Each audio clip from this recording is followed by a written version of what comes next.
I'm really excited to be joined on this Zoom call today by two of the three DJs that are playing at the first Big Love event at the VFW, which is right on the horizon. I really loved the post that you made, Bobby Pet Sounds, in the event page, and that you were highlighting there that this is not just the lineup, it's the amount of experience and passion that we bring to this event, a combined 101 years between the three of you. You highlighted that your friendship with Loring probably began around 2000. Where were the two of you living when you first encountered one another? I was living in Eau Claire, and Loring, obviously, I think you were living in Eau Claire at the time too.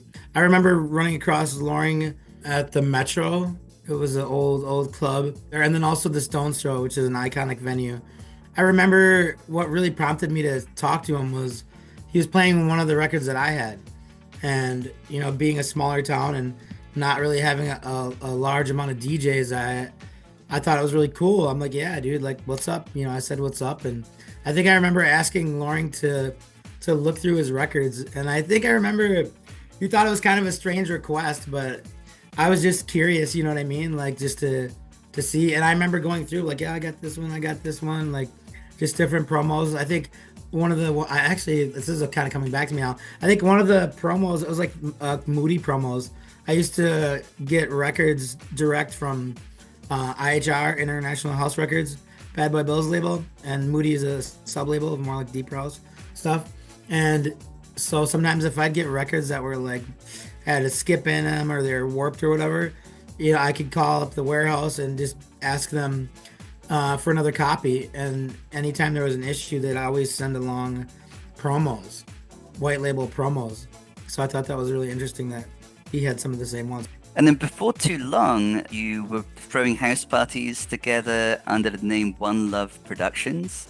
Could the two of you share a little bit about the genesis of that? How did we get from the point of the two of you first encountering to the two of you throwing house parties together and other things as One Love Productions? I had met another DJ and we started throwing events together. I think the first one that we did was at the House of Rock in Eau Claire. We did a couple shows that we didn't really have a big turnout, but I kind of had a falling out with him a little bit down the line. But eventually, like people like Pauly, my friend that I had mentioned in the story, Hmm. and Loring, they Yep. just Who, it all who I kind of just felt met at Day Funk.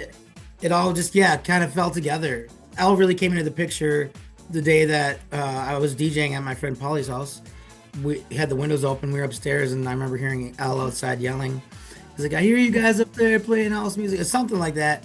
And that's how we wound up hanging out together. And then we just naturally brought him into the One Love thing. Kind of fell apart with the people that I was doing with it, but it was my idea, so I kept it. And then when I ran into Polly and Loring, that was all kind of around the same time, and we just kept the name and ran with it. And it had Hmm. even more people involved down the line. Do you have anything to add, Loring? Yeah, I'll pick up where Bobby left off with me yelling up to the window. I was so shocked to hear house music so close to me in Eau Claire, Wisconsin. And I just had to get these guys' attention because that's my passion. That's my background since I was 13 years old. And I said, well, I got to meet these guys. I got to get their attention some kind of way. So the smartest thing to do is try to wait for a break in the music and make as much sound as you possibly can to get the attention. I didn't want to throw rocks at the window. I didn't want, do nothing crazy like set off somebody's alarm. Hmm. But I had to get these guys' attention. So I'm in the middle of the parking lot waiting for a drop or a break in the music. And the funny thing is, I knew the tunes, so I knew exactly when to make the most noise. Did you know it was his home? No, No. I So had you'd no met before. idea. I It had actually no wasn't my idea house who though. was living in Bobby's house. Okay. No. It was Polly's house at the time, and by me and Polly being neighbors, we only seen each other in passing. Mm. So he had no clue who I was. I had no clue who he was. But I know that I got tired of playing house music and DJing and practicing by myself. Uh-huh. You know, where's the scene? Where are DJs? You know, so I saw it as an opportunity, if nothing else, to meet new friends. Mm-hmm. And it turned out to be so much more. I mean, it went from jam sessions together to small gathering of friends during our jam sessions at Pauly's house, mind add you, to the point where Pauly's house got too crowded Mm. and we had to do the next best thing, and that was to go out and get a venue. And I may be jumping the gun a little bit, but there was a series of sessions at Pauly's house that were almost better than going out to the bars or to the club Mm. because it was an intimate setting. Everybody knew everybody. You know, we all knew each other. It was respectful, and it was just a comfortable setting in Pauly's home. And he was the host with the most. He made sure that we had everything we needed. And then the biggest thing for me was the freedom to play whatever you wanted to play. Mm. You know, there was no strong. There was, well, you got to play 10. Oh, well, you got to play drum and bass. It was, okay, you're up, play. And we would rotate, and Mm-hmm. that developed into, okay, my ear is telling me, well, I know Bobby's going to play after me. I'm going to play something that's going to lead him right into what he wants to do. Because now I'm getting an ear for his style, or Mm. maybe something that will take him to the next level. And it was Wow. an unspoken, it was really unspoken how we did it because we didn't rehearse. We didn't do a routine. And from what I recall, a lot of times we didn't play the same music twice. And this went on for hours and hours and hours. Sometimes sun be coming up. And sometimes I was the last man standing because I lived right across the parking lot. So I would be there till the last guest or Paulie would look at me like, hey man, it's about that time.